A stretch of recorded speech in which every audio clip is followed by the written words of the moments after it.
નમસ્કાર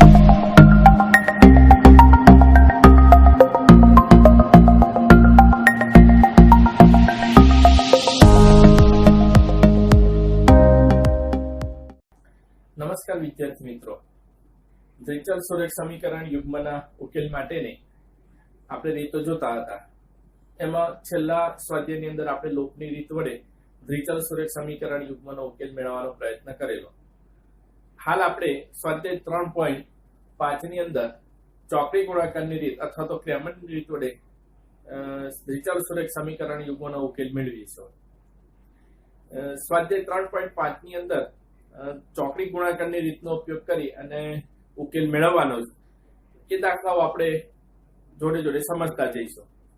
જો સ્વાધ્યાયના પહેલા દાખલાની અંદર આ રીતનું આપેલું છે, નીચેના પૈકી કયા સુરેખ સમીકરણ યુગ્મને અનન્ય ઉકેલ નથી અથવા અનંત ઉકેલો છે તે જણાવો. જો અનન્ય ઉકેલ હોય તો ચોકડી ગુણાકારની રીતનો ઉપયોગ કરી તેનો ઉકેલ શોધો. સૌપ્રથમ આપેલ સમીકરણો માટે આપણે તેનો ઉકેલ અનંત ઉકેલ થાય છે કે અનન્ય ઉકેલ થાય છે તે આપણે શોધવાનું છે. જો અહીંયા પહેલો દાખલો આપેલો છે x - 3y - 3 બરાબર 0. બીજું સમીકરણ 3x - 9y - 2 બરાબર 0. ઉકેલ જોઈએ. આપેલા બંને સમીકરણોને દ્વિચલ સુરેખ સમીકરણ યુગ્મના પ્રમાણિત સ્વરૂપ સાથે સરખાવીએ. એટલે કે a1x + b1y + c1 બરાબર 0, a2x + b2y + c2 બરાબર 0 અને સહગુણકો મેળવી લઈએ. તો જો a1 1 b1 -3 c1 -3, a2 3 b2 -9 c2 બરાબર -2. મળેલા સહગુણકોનો ગુણોત્તર લઈએ તો a1 છેદમાં a2 બરાબર 1/3 અલ્પવિરામ, b1 છેદમાં b2 બરાબર -3/-9 ઋણ ચિહ્ન ગયા 3 તરી 9 એટલે કે 1/3, c1 છેદમાં c2 -3/-2 ઋણ ચિહ્ન દૂર કરીએ તો 3/2. સહગુણકોની કિંમતોને સરખાવીશું તો a1 છેદમાં a2 1/3 છે, b1 છેદમાં b2 પણ 1/3 છે, પણ c1 છેદમાં c2 ની કિંમત 1/3 જેટલી મળતી નથી. માટે આપણે આવું લખી શકીએ, માટે a1 છેદમાં a2 બરાબર b1 છેદમાં b2 not equal to c1 છેદમાં c2. આ શરત ઉપરથી આપણે કહી શકીએ આપેલ દ્વિચલ સુરેખ સમીકરણોને અનન્ય ઉકેલ નથી. વધુમાં આપણે તેમ પણ કહી શકીએ કે આપેલ દ્વિચલ સુરેખ સમીકરણોનો ઉકેલ છે જ નહીં, કેમ કે અહીંયા નોટ ઇક્વલ ટુ c1 છેદમાં c2 થાય છે. ઉકેલ નથી એટલે આપણે તેને ચોકડી ગુણાકારની રીતથી ગણવાનો પ્રશ્ન અહીંયા કોઈ ઉપસ્થિત થતો નથી. દાખલા નંબર 2 જોઈએ. હવે 2 માં 2x + y બરાબર 5, બીજા સમીકરણ 3x + 2y બરાબર 8 આ રીતે આપેલા છે. ઉકેલ જોઈએ. બંને સમીકરણોને બેટા પહેલા સૌપ્રથમ તેના પ્રમાણિત સ્વરૂપમાં ફેરવી કાઢીએ તો 2x + y - 5 બરાબર 0. બીજા સમીકરણમાં 3x + 2y - 8 બરાબર 0. પ્રમાણિત સ્વરૂપ સાથે સરખાવી સહગુણકો મેળવી લઈએ તો a1 બરાબર 2, હવે પડે છે ને b1 બરાબર તો y નો સહગુણક 1, c1 પેલા સમીકરણની અંદર અચળ પદ -5. એ રીતે a2 3 b2 2 c2 ની કિંમત -8. ગુણોત્તરો લઈએ. a1 છેદમાં a2 બરાબર 2 છેદમાં 3, b1 છેદમાં b2 1/2, c1 છેદમાં c2 -5/-8 5/8 ગુણોત્તરોની કિંમતની સરખામણી કરતા આપણે એવું લખી શકીએ a1/a2 2/3 કિંમત છે, b1/b2 ની 1/2 કિંમત છે, તો એ લખે નોટ ઇક્વલ ટુ b1/b2। જો આ રીતની શરત હોય તો આપણે એવું લખી શકીએ આપેલ દ્વિચલ સુરેખ સમીકરણ યુગ્મને અનન્ય ઉકેલ છે। ભૂલી તો નથી ગયા ને?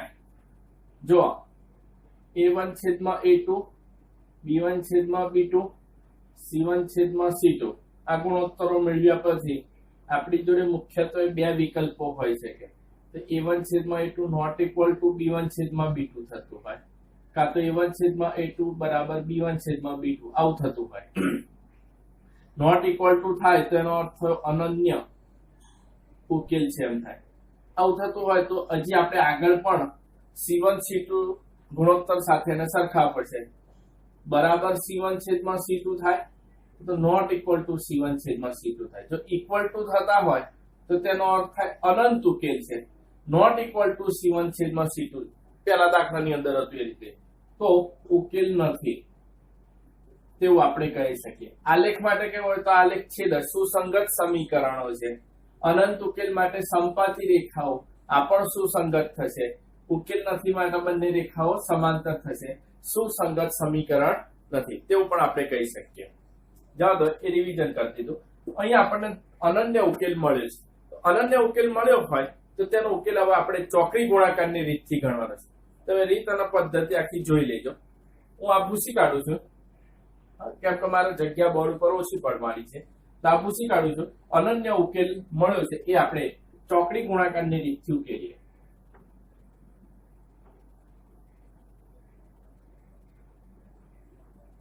તો જો સૌપ્રથમ પહેલા સ્ટેપમાં આપેલા જે સમીકરણો હોય તેને તેના પ્રમાણિત સ્વરૂપની અંદર ફેરવવા પડે। તો એ બંને સમીકરણોને તેના પ્રમાણિત સ્વરૂપમાં ફેરવી કાઢેલા છે। આપેલા હોય તો કોઈ પ્રશ્ન રહેતો નથી।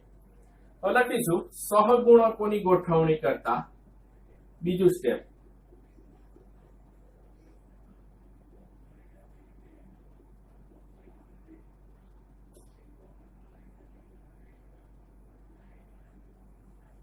x y અને અચળ પદનો 1 x ની નીચે x ના સહગુણકો લખીશું તો થશે 2 અને 3, y ની નીચે y ના સહગુણકો 1 અને 2, અચળ પદ -5 -8।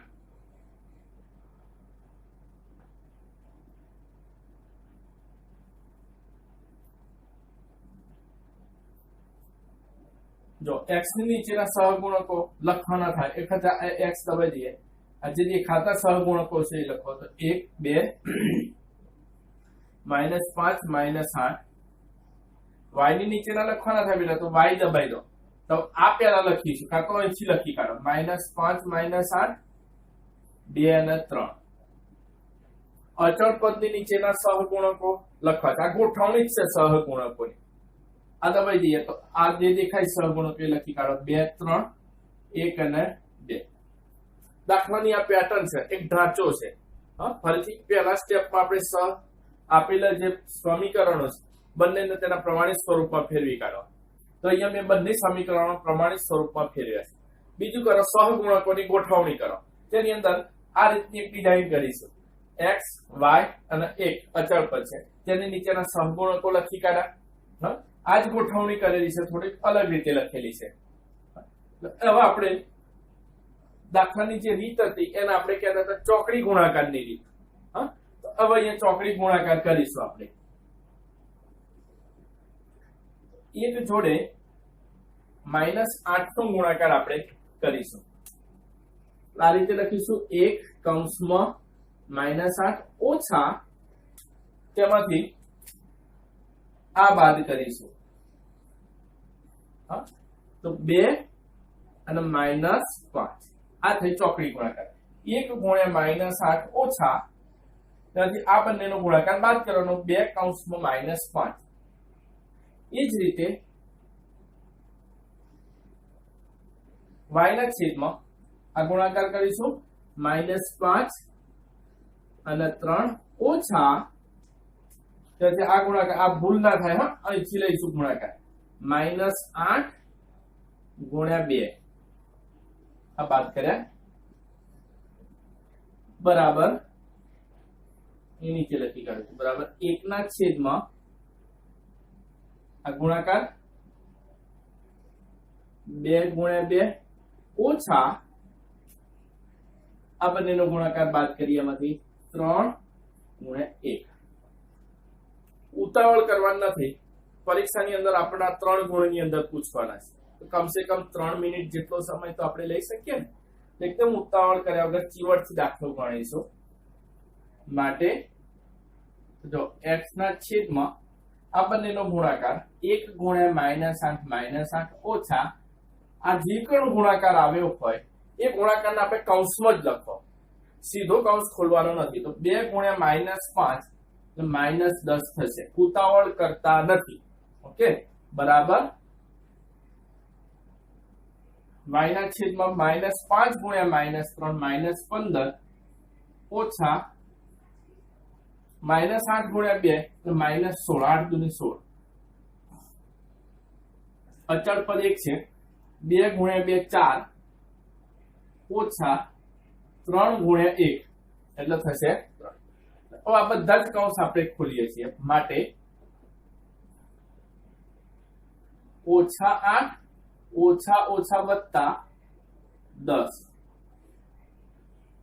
ઓછા 15 ઓછા વત્તા 16 1 ના છેદમાં 4 ઓછા 3 x ના છેદમાં -8 વત્તા 10 એટલે 2 y ના છેદમાં -15 વત્તા 16 1 1 ના છેદમાં 4 ઓછા 3 1 હવે આ x અને y ની જે કિંમતો છે અચળ ગુણોત્તર છે તેની સાથે સરખાવવાના આની જોડે સરખાવી દો જો x ના છેદમાં 2 બરાબર 1 ના છેદમાં 1 અને y ના છેદમાં 1 બરાબર 1 ના છેદમાં 1 x બરાબર 1 ના છેદમાં 1 નો અર્થ એક જ થયો એ કરતા બનાવીશું 1 જોડે 2 ગુણાશે 2 એ જ રીતે y ગુણાશે 1 જોડે 1 એટલે એક જ થઈ જશે ખબર પડી આ અહીંયા ગુણાય ને એટલે ઓકે 2 x બરાબર y બરાબર આ રીતે ગણવાનું થાય ફરીથી જો બધા સ્ટેપ જોઈ લો બેટા પહેલા સ્ટેપમાં આપણે તેના સહગુણકોની ગોઠવણી કરો આ સહગુણકોની ગોઠવણી સોરી પ્રમાણિત સ્વરૂપમાં ફેરવો બીજા સ્ટેપમાં સહગુણકોની ગોઠવણી કરો સહગુણકોની ગોઠવણીના બે પદ ત્રીજા સ્ટેપમાં ચોકડી ગુણાકાર કરો આ ચોકડી ગુણાકાર કરી ગુણાકારોનું છેવટનું જે પરિણામ આવ્યું છે ત્યાં પહોંચ્યા પછી સરખામણી કરો એ છે સ્ટેપ 4 અચળ પદ સાથે તેને સરખાઈ દે એવા ગુણોત્તર સાથે આપણે સરખાવવા પડે કે જેથી આપણને ચલની કિંમત મળી શકે હા દાખલા તરીકે કોઈક વખત ટૂંકા પ્રશ્નમાં એવું પણ કરે છે કે આ જે અચળ કિંમત અહીંયા મૂકી દીધી હોય આ અહીંયા હોય અને x અને y શોધવાના કીધેલા હોય તો આપણે કિંમત વાળા ગુણોત્તર સાથે તેને સરખાવી અને કિંમત મેળવી શકીએ એટલે ચોથું સ્ટેપ થયું ફરીથી ચોકડી ગુણાકારના 4 સ્ટેપ થયા એક તો સૌપ્રથમ તેને પ્રમાણિત સ્વરૂપમાં ફેરવી કાઢો આપેલા સમીકરણોને બીજા સ્ટેપમાં સહગુણકોની ગોઠવણી કરો ત્રીજા સ્ટેપમાં ચોકડી ગુણાકાર કરો અને છેલ્લે તેને અચળ સહગુણક જે આવેલા હોય અચળ સહગુણકનો ગુણોત્તર હશે તેની સાથે તેને સરખાવો આમ 4 સ્ટેપની અંદર આપણને દાખલાનો જવાબ મળશે જોઈએ આ દાખલાની અંદરનો ત્રીજો દાખલો દાખલા 3 માં 3x - 5y બરાબર 20 6x - 10y બરાબર 40 આ બે સમીકરણો આપેલા છે ઉકેલવા બંને સમીકરણો સૌપ્રથમ તેના પ્રમાણિત સ્વરૂપમાં લખી કાઢીએ તો 3x - 5y અચળ પદ જે જમણી બાજુ છે બેટા અને ડાબી બાજુ લાવો -20 બરાબર 0 6x - 10y -40 બરાબર 0 અને સહગુણકો સાથે સરખાવીશું તો આપણને મળશે a1 3 b1 -5 C1 બરાબર -20. બીજા સમીકરણોના સરખાવા A2 6, B2 -10, C2 બરાબર -40. ગુણોત્તર લઈએ આપણે. જો A1 છેદમાં A2 બરાબર 3 છેદમાં 6, છેદ ઉડશે અહીંયા ને 3 દૂની 6 એટલે 1/3 થયા. B1 છેદમાં B2 -5 ના છેદમાં -10, 5 દૂની 10 એટલે 1/3. C1 છેદમાં C2 -20 ના છેદમાં -40, ઋણ ચિહ્ન ગયા 20 દુ 40, 1 ના છેદમાં 2. જો ગુણોત્તરો સરખામણી કરીએ તો આપણે આવું લખી શકીએ A1 છેદમાં A2 બરાબર જ B1 છેદમાં B2 લખાશે. જો તમે 1/3 કિંમતમાં C1 છેદમાં C2 ની કિંમત પણ 1/3 મળી છે બરાબર C1 છેદમાં C2. માટે આપેલ સમીકરણોને અનંત ઉકેલ છે તેમ આપણે કહી શકીએ. જો સમીકરણોનો અનન્ય ઉકેલ હોત તો આપણે લોપની રીતથી આપણે ગણતા, પણ હાલ અહીંયા સમીકરણોનો ઉકેલ અનંત આવે છે માટે તેને આપણે ગણતા નથી. જો દાખલા નંબર 4. દાખલા નંબર 4 માં આપેલા સમીકરણો જોઈએ જરા. x - 3y - 7 બરાબર 0, 3x - 3y - 15 બરાબર 0. બેટા અહીંયા બંને સમીકરણો એ તેના પ્રમાણિત સ્વરૂપમાં આપેલા જોવા તમે. એટલે અહીંયા સમીકરણોના પ્રમાણિત સ્વરૂપમાં ફેરવવાના રહેતા નથી. તો આપણે આવું લખી શકીએ A1 પહેલા સમીકરણમાંથી x નો સહગુણક 1, B1 -3, C1 -7. બીજા સમીકરણમાંથી A2 3, B2 -3, C2 બરાબર -15. ગુણોત્તર લઈએ A1 છેદમાં A2 1 ના છેદમાં 3, B1 છેદમાં B2 -3 ના છેદમાં -3, ઋણ ચિહ્ન જતા રહ્યા 3 3 ઉડી ગયા 1. C1 છેદમાં C2 -7 ના છેદમાં -15, ઋણ ચિહ્ન દૂર કરતા કિંમત મળશે 7 ના છેદમાં 15 એવી કિંમત મળશે. સરખામણી કરીએ બધાની તો અહીંયા આપણે આવું લખી શકીએ A1 છેદમાં A2 not equal to B1 છેદમાં B2 not equal to C1 છેદમાં C2, પણ એટલો બધો કઈ લખવાની જરૂર નથી. આ ઉપરથી જ આપણે કહી શકીએ કે સમીકરણોને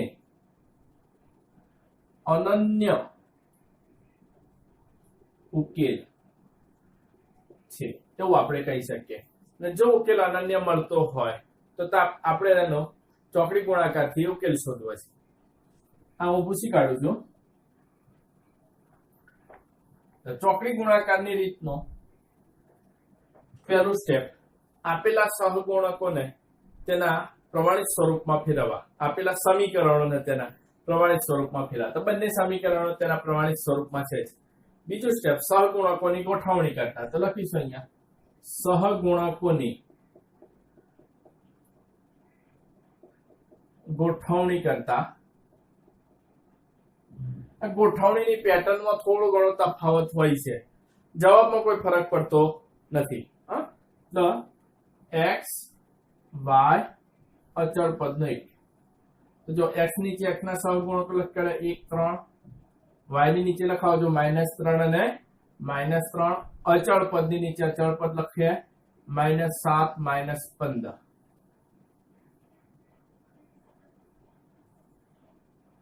x બરાબર y બરાબર અચળ પદનો એક. તો x ની નીચેના સહગુણકો લખવા છે. આ x દબાઈ દો, જે સહગુણકો દેખાય છે લખીએ -3 -3 -7 -15. y ની નીચેના સહગુણકો લખવા છે -7 -15 1 અને 3. અચળ પદ આ દબાઈ દો, દેખાતા સહગુણકો 1 3 -3 -3. હવે ચોકડી ગુણાકાર કરીશું આપણે. આ ગુણાકાર કરીએ -3 -15 ઓછા એમાંથી આ ગુણાકાર આપણે બાદ કરવો પડે -3 -7. ઓકે,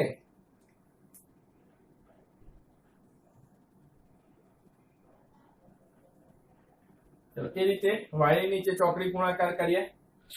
આ ગુણાકાર થયો -7 ગુણ્યા 3 ઓછા એમાંથી આ ગુણાકાર બાદ કરીશું બેટા તો -15 ગુણ્યા 1 બરાબર અચળ પદ માટે 1 ગુણ્યા -3 ઓછા 3 ગુણ્યા -3. ઓકે, માટે x ના છેદમાં -3 ગુણ્યા -15 માઇનસ માઇનસ પ્લસ અને 3 5 15 15 તરી 45 ઓછા આ ગુણાકાર કૌંસમાં લખીશું બેટા 3 7 21 ઋણ ચિહ્નનો ઋણ ચિહ્ન સાથેનો ગુણાકાર ધન થઈ જશે એટલે 21 લખાય. એ રીતે y ના છેદમાં ઉતાવળ ન કરવી -7 ગુણ્યા 3 -21 આ કૌંસ કરી દીધો. હવે આમાં ગુણાકાર લખવા બંનેનો -15 ગુણ્યા 1 -15 અને અચળ પદ 1 ના છેદમાં 1 ગુણ્યા -3 -3 ઓછા 3 ગુણ્યા -3 -3 તરી 9. કૌંસ ખોલવાની પ્રક્રિયા કરીએ તો 45 -21 બરાબર -21. આ કૌંસ ખોલીશું તો ઓછા ઓછા વત્તા 15 1 ના છેદમાં -3 ઓછા ઓછા વત્તા 9 એમ થશે. તો જો x ના છેદમાં 45 ઓછા 21 4 અને 2 24 y ના છેદમાં 15 ઓછા 21 વત્તા 15 એટલે ઓછા 6 થઈ ગયા. -3 વત્તા 9 એટલે એ પણ 6 થયા. હવે તેને આપણે સરખાવીએ છેલ્લા પદ જોડે. x ના છેદમાં 24 બરાબર 1 ના છેદમાં 6 અને y ના છેદમાં -6 બરાબર 1 ના છેદમાં 6 કરતા બનાવીશું x ને 24 બરાબર ની પેલી બાજુ અંશમાં ગુણાઈ જશે 24 ગુણ્યા 1 એટલે 24 છેદમાં 6 છેદ ઉડી ગયો 6 ચોક 24 તો x બરાબર થયા 4. ચલો એ જ રીતે અહીંયા y બરાબર -6 ના છેદમાં 6 y બરાબર 6 ઉડી ગયા ઓછા. આમ ઉકેલ x બરાબર 4 y બરાબર -1 તેમ આપણે લખી શકીએ. આમ દાખલા નંબર 1 સ્વાધ્યાય 3.5 ની અંદર આપેલો હતો. પહેલા તો શરતોનો ઉપયોગ કરી અને શોધવાનો હતો કે એનો અનન્ય ઉકેલ થાય છે કે નહીં. જો અનન્ય ઉકેલ થતો હોય તો જ તેનો લોપની રીત આપણે ચોકડી ગુણાકારની રીતથી તેનો ઉકેલ શોધવાનો હતો, જે આપણે આ દાખલાઓ ગણ્યા છે.